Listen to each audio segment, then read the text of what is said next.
ভালো সময়টা যেন চিরস্থায়ী নয়, যতটা তাড়াতাড়ি আসে তার আগেই যেন চলে যায়।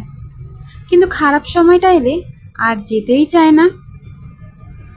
এখন আমার পরিস্থিতি এমন, কিন্তু একটা সময় তো ঠিকই আসবে যখন সব কিছু ঠিক হয়ে যাবে।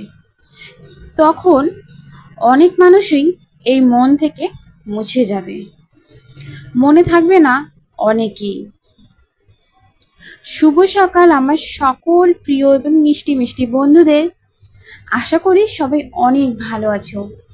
তোমাদের সবাইকে দয়াবতী দিয়া বাংলা চ্যানেলে অনেক অনেক স্বাগত জানাই।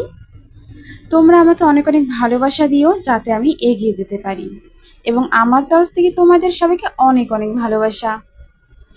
আজ সকালে রান্না করেছিলাম আলুর তরকারি, শাক, দুরকম শাক বানিয়েছি, সাথে আলুর তরকারি।